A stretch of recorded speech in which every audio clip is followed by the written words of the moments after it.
Welcome back to the deep dive. We're tearing into the source material you shared with us today, pulling apart one of the most dramatic and psychologically intense courtroom scenes in all of literature. We are. It's the trial of Dmitry Karamazov in Dostoevsky's masterpiece, The Brothers Karamazov. And this isn't just any trial, right? It's where the novel's major characters step into the witness box, not just to recount facts, but really to lay bare their souls, their biases, their loves, their hatreds. It all comes out. Absolutely. Our mission today is to, really get into the pivotal testimonies. We'll unpack what key witnesses like Alyosha, Katerina Ivanovna, Grushenka, and even Ivan Karamazov himself said. Yeah, we want to understand their perspectives and see how their words don't just present evidence, but actually wildly twist and turn the case against Dmitry. It feels like everything could just flip upside down at any moment. Get ready for a chaotic collision. You've got faith, reason, love, betrayal, maybe even madness, all playing out under the harsh light of the legal system. It's a really stark look at how elusive truth can be, when it's filtered through the messy reality of human passion. Okay, let's unpack this. The trial is underway. The air in the courtroom is thick with anticipation, judgment, and one of the first major figures called to the stand is the youngest Karamazov brother, Alyosha. Right. And the source material makes a point of highlighting Alyosha's state of mind as he testifies. He's not just a witness. He comes to the stand already absolutely sure of Dmitry's innocence. Like zero doubt from the start. Zero doubt. Which is, remarkable, maybe even baffling, in a formal legal setting that demands concrete proof. So what's his proof then, if he's so sure? Well, his core evidence, as the sources describe it, it's not an alibi, it's not pointing to someone else, it's something far more abstract, almost mystical, really. Okay. He claims he knows Dmitry didn't commit the murder because he has read Dmitry's eyes and his soul. His eyes and his soul. Seriously, he says that in court. He does, stands there, and with total conviction states that by looking into his brother's spirit, by perceiving his inner being, he just knows Dmitry is incapable of this crime. It's this intuitive understanding, a spiritual conviction that sort of transcends mere facts. Okay, I can imagine how that went down. What was the court's reaction? Exactly what you'd expect. Complete utter skepticism. Verging on mockery, actually. Laughter. Oh, yeah. Disbelief, laughter. The lawyers, the judges, the audience. They demand facts, tangible evidence, objective proof. The idea of reading souls or reading eyes as legally admissible evidence, it's just nonsensical to them. Right. It really highlights that clash, doesn't it, between Alyosha's whole spiritual worldview and the empirical demands of the legal system. They want something solid. And he offers spiritual insight. It's like oil and water. It's like they're saying, that's nice, kid, very touching. Now, about the evidence. Pretty much. Alyosha tries, earnestly to defend his perspective. He insists his spiritual insight is a valid way of knowing, as real to him as any physical clue is to them. He tries to explain that he can read eyes, that he can understand people on a deeper level. But it doesn't land. Not really. He stands against their dismissal and laughter, asserting his way of seeing the world, but it's clear the court isn't buying it. However, he does try to offer something a bit more descriptive. Still open to interpretation, mind you. Okay, what's that? He brings up a specific physical action. Dmitry made a hand gesture. Ah, yes. Dmitry had been described at one point as beating his chest. Yeah. Right? Which could look like guilt. Exactly. The court, many observers, might see that as a sign of guilt, remorse, maybe despair over the crime. But Alyosha says that's not it. He corrects that interpretation. He insists Dmitry wasn't beating his chest in self-recrimination over the murder. No, he was making a gesture towards his throat area, pointing to something he had tied around his neck. Okay, pointing to his throat. What's the significance there? This is where Alyosha connects it back to a crucial detail from earlier in the story, which the sources remind us of. Dmitry, after getting that 3,000 rubles from Katerina... The money he supposedly killed for. Right. He'd spent half of it and tied the remaining 1,500 rubles in a cloth around his neck. Remember that? A strange, almost desperate way of holding on to it. I do remember that. So Alyosha's saying the gesture pointed to that money. Exactly. He interprets Dmitry's gesture not as a sign of guilt about the murder, but as a sign of internal conflict regarding those remaining 1,500 rubles. He was pointing to the money, not confessing. Conflict over what, though? What was the dilemma? Alyosha explains Dmitry was torn between two impulses regarding that money. He'd taken the 3,000 from Katerina, supposedly for a debt, but really planning to run off with Grushenka. Right. Now, having spent half, he was debating, should he return the remaining 1,500 to Katerina? try to salvage some honor, maybe acknowledge he hadn't used it as promised. Or use that last 1,500 rubles to actually fund the escape with Grushenka to go to Markaroy. He'd need money for that. Precisely. So Alyosha argues the gesture showed this intense internal debate, loyalty to Katerina and the debt, or escape with Grushenka using the cash. It wasn't a confession. It was agonizing indecision. Okay, that's an interesting interpretation. And does he connect this back to the murder motive? He does. He makes a logical point. He says, look, Dmitri already had 1,500 rubles on him. If he was so desperate for money that he'd kill his own father for 3,000, why is he walking around with half that amount tied around his neck?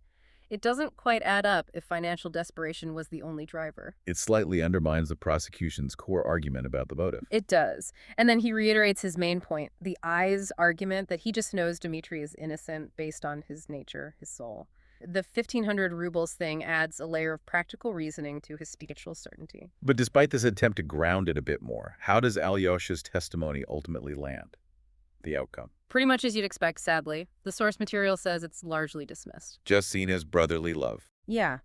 The court, the audience, they see it as an emotional plea from a loving brother, based more on affection and, frankly, naive spiritual belief than on any credible evidence. The courtroom just isn't built for reading souls. So it falls flat. A powerful illustration of how different ways of seeing truth just clash and how the legal system might miss deeper things. Absolutely. Its narrow focus on empirical proof means Alyosha's perspective just doesn't register legally. So Alyosha's heartfelt, if unconventional, defense fails to convince. Who's next in the witness box? Katerina Ivanovna, Dmitri's former fiancée. Ah, okay. And the source paints quite a picture of her entrance, doesn't it? It really does. Physically striking, dressed elegantly in black, she has this presence that immediately commands attention and respect. People are apparently quite distracted by her appearance, her poise. Her beauty and sort of aristocratic bearing give her testimony an initial weight. Definitely. Even in the middle of this tense trial, observers are taken with her. It lends her a certain credibility just based on how she presents herself. And initially, her testimony seems entirely aimed at helping Dmitri, rather. Completely. She confirms the 3,000 ruble loan she gave him, the very money supposedly at the heart of the murder motive. Well, she frames it. How? She feigns it really favorably for Dmitri's character. She portrays his concern about repaying this debt as proof of his essential goodness, his principles. She says he was constantly worried about it, felt it as a heavy burden on his soul. So painting him as honorable. Someone who cares about debts, not someone who'd kill for cash. Exactly. This is the picture of a man tormented by financial obligation, not driven by greed to murder. It seems like a really powerful defense coming from his former fiancé. His lawyer, we're told, is absolutely delighted. Yeah, I bet. It's the perfect character witness statement to sow doubt. It seems like it's working. But then, Katerina drops a bombshell, a revelation that adds a whole new layer of complexity to their financial history. Okay, what is it? She reveals that Dmitri had previously lent her a much larger sum, 5,000 rubles. 5,000, wow. That's even more than the amount he's accused of killing for. What's the story behind that? The source materials reminds us of the backstory, and it's crucial. This wasn't just a loan, it happened some time ago. Katerina's father, a general, was in deep financial trouble, facing public disgrace. Right. And Dmitri, who was completely infatuated with Katerina back then, gave her the 5,000 rubles. Generously, freely, just to help her, maybe win her favor, with no expectation of getting it back. So a grand romantic gesture from Dmitri, and Katerina uses this, how? To defend him now. Yes, that's her initial argument. She argues powerfully. Look, a man who would freely give a relative stranger 5,000 rubles, a huge amount, out of pure generosity without ever asking for it back, could that man really murder his own father for a smaller sum? 3,000 rubles. It's compelling logic. His past actions contradict the alleged motive. It suggests he wasn't driven purely by money, especially when it came to someone he cared about. Exactly. It seems incredibly persuasive, like she's just dismantled the prosecution's financial motive completely. The jury must be thinking, reasonable doubt right here. It looks like Katerina, despite their very complicated past, has just saved Dmitri. Okay. This feels like a turning point. And this is where the deep, tangled, emotional core of the Karamazov story just erupts, right there in the formal setting of the courtroom, just when it seems Katerina has delivered Dmitri's salvation. She makes a sudden, devastating, shocking turn. Oh no, a complete reversal. A complete 180. And the accusation she makes is absolutely damning. She states explicitly that she knew all along. She knew Dmitry took the 3,000 rubles not for the debt he claimed. But to run off with Grushenka. Exactly, to elope with Grushenka. She admits she realized he was deceiving her, using their engagement, her trust, to get the money under false pretenses, fully intending to abandon her for her rival. And she gave it to him anyway, knowing this. She confesses she did. Even knowing he was betraying her, she gave him the money. Why on earth would she do that? Give the man publicly humiliating you the means to run off with someone else. The sources suggest it's incredibly complex, maybe even self-destructive, born from their twisted relationship. Partly, perhaps, a weird sense of obligation for his past generosity, that 5,000 rubles. Okay. But maybe more profoundly, it was an act of defiance, a form of control, or maybe even a complex, painful way of forcing his hand, highlighting his deceit, giving him the means to leave while knowing he was choosing Grushenka over her, with their own money. It's psychologically dense. Definitely sounds like it. But then comes the real blow, right? The actual evidence. Then comes the truly concrete evidence, the thing that cuts through all the emotion and character assessment. Katerina produces a physical object. A letter. A letter, written by Dmitry himself, just 2 days before the murder. And the contents. When she reads it or presents it, the contents are like a bomb going off. In this letter, in Dmitry's own hand, he explicitly states his murderous intent. He writes that he will kill his father if he doesn't get the 3,000 rubles he needs. Oh, wow. That's it, isn't it? Hard evidence. Written proof. Irrefutable written evidence. A direct statement of motive and intent from the accused himself. It completely obliterates her earlier testimony about his honorable character regarding money. It directly links him to the crime with his own words. And how is Katerina described during this, as she delivers this killing blow? The source describes her as physically distraught, suffering from what's called a fever of the brain, trembling, lips shaking. It sounds like she's on the verge of a complete collapse, physical and mental, an almost hysterical attack. Very similar, actually, to how Ivan is described later. That physical state reflects the turmoil inside her, and her motivation for this sudden switch. It becomes clearer later, right, in context. Yes. It seems tied to the trial's events and that complex love triangle. We know Ivan has complicated things, and Katerina has this deep, difficult love for him. So, seeing Ivan earlier, disturbed, potentially incriminating himself, maybe collapsing. That seems to be the trigger. In that moment, her desire to protect Ivan overrides everything else, even her complex feelings for Dmitry. She sacrifices Dmitry, the man she was engaged to, who helped her family to save Ivan, the man she truly loves, from potentially facing conviction because of his own testimony or Smerdykov's potential involvement. So she throws Dmitry under the bus to save Ivan. That's how it looks. The outcome of her testimony is just catastrophic for Dmitry's defense. She introduces the single most damning piece of concrete evidence, his own words, reverses her helpful testimony completely, throws the court into utter disarray. It's a brutal public display of that whole emotional triangulation between Katerina, Dmitry, and Ivan. How love, jealousy, manipulation just twist everything. Exactly. Twists the perception and presentation of truth, even under oath. Wow. Okay, the court must be absolutely reeling after Katerina's testimony in that letter. Who follows that act? Grushenka takes the stand. Agrafena Alexandrovna. The woman at the center of it all. And like Katerina, she's described as quite striking. Very much so. Elegant, beautiful, also dressed in black. She immediately captures everyone's attention. Her physical presence, like Katerina's, commands the room. People are captivated by her beauty, but also her notoriety. And what's her initial stance? Does she defend Dmitry? Attack him? Initially, it's defiant self-defense. She blames both Fyodor Pavlovich, the father, and Dmitry, the son. She says they were both pursuing her relentlessly, madly in love, driving each other to conflict and ruin because of their obsession with her. So she's basically saying, this is their mess, not mine. Pretty much. She questions why she should be held responsible for their actions for the tragic outcome, pushing back against that narrative of her being just the wicked temptress who caused it all. A sharp point, questioning why the woman gets blamed when the men behave destructively. Shows her strength, her refusal to just accept blame. But then, the source describes another sudden dramatic mood swing right there on the stand. Another one, after Katerina's flip. Yes, she shifts completely, adopts this tone of overwhelming guilt and confession. Really, what does she confess to? She suddenly declares herself the true culprit, claims full responsibility for everything that happened, everything that led Dmitry to be in this position.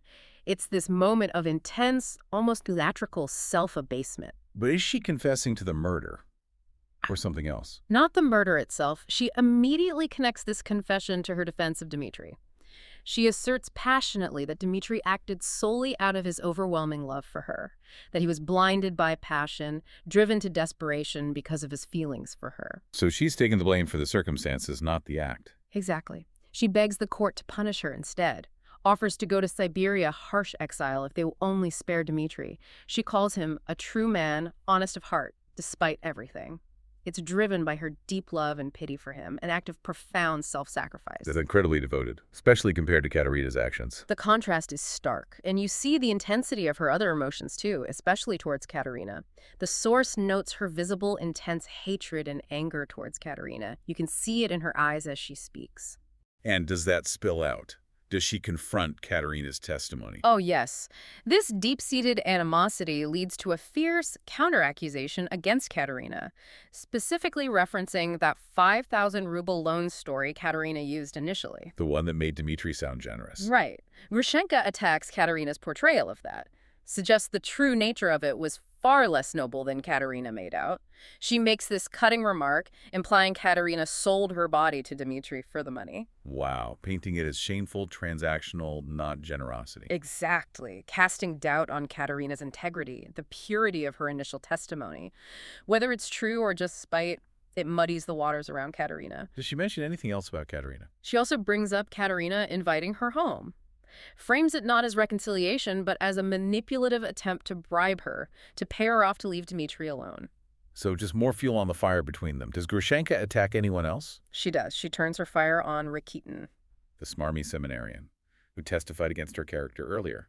That's the one. And here, Grushenka reveals a surprising personal connection, something that exposes the hypocrisy behind his judgment of her. What is it? She reveals Rakitin is actually her cousin, her aunt's son. No way. So his moral condemnation wasn't exactly objective. Not at all. And this revelation gives context to her subsequent tirade against him. She attributes all his criticism, his moralizing, to deep-seated jealousy. Jealousy of what? Jealousy of her success, her ability to gain wealth and attention despite her difficult past and, unconventional life. While he, with all his education and religious aspirations, remains, in her words, a failure. She really lets him have it. Oh, she absolutely demolishes his character on the stand, calls him a loser, an insecure man, says he couldn't hack it in the real world, nor could he achieve true grace as a monk, just stuck in the middle. Ouch. Any final digs? A final, humiliating blow. She mocks him for being bought off for a mere 25 rubles, suggesting his supposed high moral principles were incredibly cheap, easily compromised. It's a brutal public takedown. And Rakitin's reaction? The source says he's just sitting there, face bright red with humiliation. Grushenka, despite her own turmoil, really knows how to use words as weapons. So what's the overall impact of Grushenka's testimony? More chaos. Absolutely. Another layer of emotional chaos, more conflicting narratives. You have her initial defiance, then the passionate confession and self-sacrificial defense of Dmitry driven by love, contrasting sharply with her vengeful, revealing attacks on Katerina and Rakitin. So she complicates things even further. More doubt about Katerina exposes hidden resentments. Exactly. Makes it even harder for the court to figure out what really happened and who Dmitry truly is. Okay. The court's heard from Alyosha's faith, Katerina's reversal, Grushenka's passion and venom who's left. The final brother, Ivan Karamazov. Ivan takes the stand, and his entrance immediately signals something is deeply wrong. How so? The source describes him as visibly disturbed, appearing like he has that same fever of the brain mentioned with Katerina.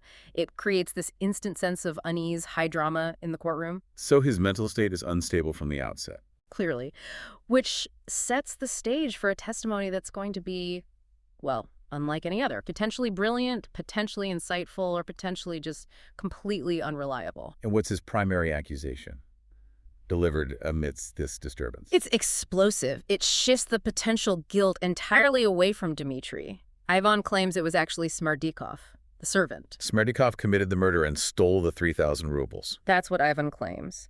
And he offers what seems like concrete physical evidence to back it up. Evidence? What kind? Ivan produces the 3,000 rubles, the very money that was stolen. He claims Smerdyakov gave them to him just the previous night during a series of encounters where Smerdyakov apparently confessed everything before taking his own life. Wait, Smerdyakov confessed and then killed himself and gave Ivan the money. This is huge. Huge. If believed, it points directly to the killer, returns the stolen money. It seems to clear Dmitri entirely. But Ivan doesn't stop there. There's more. In a shocking twist, he includes himself in the guilt. He confesses his own complicity in the murder. His complicity? Yeah. How? Was he there? No, not physically. He wasn't there, didn't strike the blow. His guilt, he claims, is moral, intellectual. He says he gave Smerdyakov the idea, the philosophical justification that allowed him to commit the crime. You mean his whole without God everything is permitted idea? Exactly that. Ivan believes that by articulating this philosophy that without divine authority, without absolute morality, anything goes, he planted the seed in Smerdyakov's mind, gave him the intellectual freedom, the permission to kill his father and steal the money. Wow. So he sees himself as equally responsible, equally a culprit. That's the phrase used. For influencing Smerdyakov through his philosophy, it's a profound, terrible burden he's taken on himself. But then his testimony takes an even stranger turn, right? Confirming that initial impression of his mental state. It really does. It gets truly bizarre and frightening. Ivan claims the devil is present, right there in the courtroom with him. The devil in the courtroom. Yes, he insists he sees the devil, that this figure is tormenting him, laughing at him from different spots in the room. Can you describe it? Oh, vividly. He gives details, claims it has a tail, horns, even a crocodile-like tail. He's pointing, gesturing, interacting with this hallucination while trying to testify. And physically, how's he holding up? Not well at all. As he's speaking, his physical state just rapidly deteriorates. Right in front of everyone, the source describes him starting to have violent seizures, trembling uncontrollably. And he collapses. Eventually, yes. Collapses or faints right there on the witness stand. So the court's reaction must be...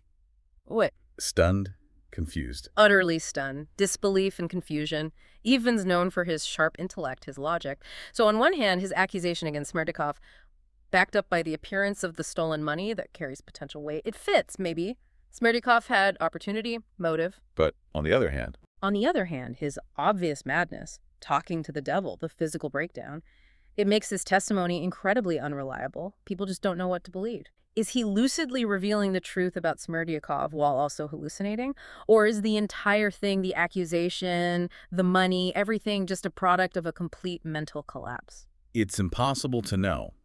But the implication, if you try to piece it together, it could still clear Dmitri. Potentially, yes. If Ivan's claim about Smerdyakov is accepted, even partially, and you add his own self-incrimination, it points to Smerdyakov, now dead, and Ivan as the culprits, which could clear Dmitri of the murder itself. But the source of the accusation is so compromised. Exactly. His undeniable instability makes it incredibly difficult for the court to just accept his claims, despite the money. It introduces profound doubt. And because Ivan's state is so clearly disturbed, they call a doctor. Yes, a medical doctor testifies, provides a professional assessment, which is crucial here. The doctor confirms it, confirms he's unwell. Confirms it, absolutely.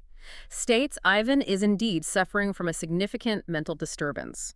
Turns out, the doctor had examined Ivan just 2 days before the trial. And diagnosed him then? Yes, diagnosed him with hallucinations and that same phrase again, fever of the brain. Does the doctor mention anything about prior hallucinations, like before the trial? He does. He provides evidence that this wasn't just a sudden courtroom breakdown. The doctor mentions Ivan had reported seeing dead people on the street and believing the devil was visiting him at home. So it corroborates Ivan's claims about seeing the devil on the stand. It substantiates he's genuinely unwell, experiencing delusions. Precisely. But here's the double-edged sword. While it confirms he's sick. It simultaneously casts immense doubt on the reliability of anything he said in that state, including the accusation against Smerdyakov, the story about the money, all of it. So the medical validation makes his testimony less reliable in a legal sense. Exactly. It creates this almost impossible dilemma for the court. You have potentially crucial evidence the killer named, the money returned, but it's delivered by someone medically certified as unreliable due to mental illness and hallucinations. How do you weigh that? The physical evidence versus the compromised witness? It's incredibly difficult. It forces the jury to try and separate potential fact from apparent delusion within a single collapsing testimony. A very tough spot. So what happens immediately after these testimonies? After Ivan collapses, the sources describe pure chaos. Absolute chaos, an explosion of raw emotion. The formal setting just dissolves into pandemonium. Ivan's on the floor. Yeah, still trembling from seizures after his collapse, a physical sign of that mental storm. And Katerina Ivanovna's reaction, seeing Ivan like that. Immediate and just as extreme, she becomes highly distressed, suffers her own intense hysterical attack. The same symptoms: tremors, fever state. The source describes similar things. Yeah, tremors, that mental fever state. It creates this powerful, disturbing parallel between her breakdown and Ivan's, reinforces that deep, maybe unhealthy connection between them. And in her distress, seeing Ivan collapse, she does what? She doubles down on her earlier devastating accusation against Dmitri, cries out, reaffirms that Dmitri is the murderer. It seems like a desperate move to protect Ivan, ensuring someone else, Dmitri, takes the fall. And Grushenka, what's her reaction to Katerina's final statement blaming Dmitri? She screams out in anguish. What does she scream? That Katerina has ruined him. She sees Katerina's final accusation as the ultimate betrayal, driven by her twisted love for Ivan and maybe spite towards Dmitri. That public clash between the two women just reaches its peak. So you have Ivan seizing, Katerina screaming hysterically, Grushenka crying out. What about Dmitri himself? He reacts too. In the midst of all this chaos, Grushenka rushes towards Dmitri, and Dmitri rushes towards Grushenka. Trying to reach each other through the pandemonium. Yeah, desperately. A final, desperate attempt at connection amidst all the destruction. But they're stopped. Police, other court officials, they have to intervene. Physically separate them, prevent them from reaching each other. What a scene. Just total emotional and mental breakdown played out in public. Exactly. Ivan seizing, Katerina hysterical, needing to be taken away for attention, just like Ivan Grushenka and Dmitri struggling against restraint, desperate for each other. It's this tableau of human vulnerability, passion, breakdown, all under the intense pressure of judgment. So as the court tries to get back some control, move towards judgment, what are the jury and judges left with? It's an impossible task, isn't it? Almost impossible. They have to sift through and weigh this utterly chaotic mix of conflicting, emotionally charged, and frankly, potentially unreliable testimonies. Let's recap what they've got. Alyosha's faith and intuition largely dismissed. Right. Katerina's initial defense, then the bombshell letter, delivered amidst her own hysterical breakdown. Grushenka's passionate confession for Dmitri's sake, her self-sacrifice plea, but also her bitter attacks on Katerina and Rakitin. Ivan's direct accusation of Smerdyakov, the money produced, but coupled with his own guilt claim and delivered amidst clear, medically confirmed madness and hallucinations. And the doctor confirming Ivan's state, which validates the illness but undermines the testimony itself. And amidst all that subjective chaos, the single piece of truly hard evidence, the only tangible item directly linking Dmitri to murderous intent, is that letter Katerina produced. Everything else is filtered through love, hate, faith, jealousy, rivalry, maybe delusion. Precisely. It's just been an incredible, almost unbelievable sequence of events in that courtroom. Love, hate, loyalty, betrayal, madness, faith, philosophy, all colliding in the most dramatic, humanly messy way you can imagine. And we've really seen how truth in this context, it's not some simple objective thing you can just extract and analyze clinically. It's incredibly complicated, tangled up with personal history, intense, often contradictory emotions, subjective perception, even outright mental illness. Yet each witness, whether they intended to help or harm Dmitri, ended up revealing so much about themselves, about that incredibly complex, often painful web of relationships connecting the Karamazovs and everyone around them. And the court ultimately has to make this life-altering decision about Dmitri's fate based on this chaotic, deeply human, ethically murky mix of passion, distorted perspectives, and, well, purported fact. It really leaves you with a fundamental question to mull over, doesn't it? Long after you've considered these sources. In a trial like this one, where the key testimonies, the crucial evidence, are so clearly driven by intense, unreliable emotion, documented delusion, or conflicting agendas rooted in these complex personal histories. How can justice, as a search for objective truth, truly be served? Is it even possible? Or is the outcome inevitably shaped, maybe even determined by the sheer power of these subjective storms? A powerful thought to leave things on. Thank you for sharing these sources and allowing us to take this deep dive with you into one of literature's most profound explorations of truth, justice, and, well, the human heart under extreme pressure. Until next time.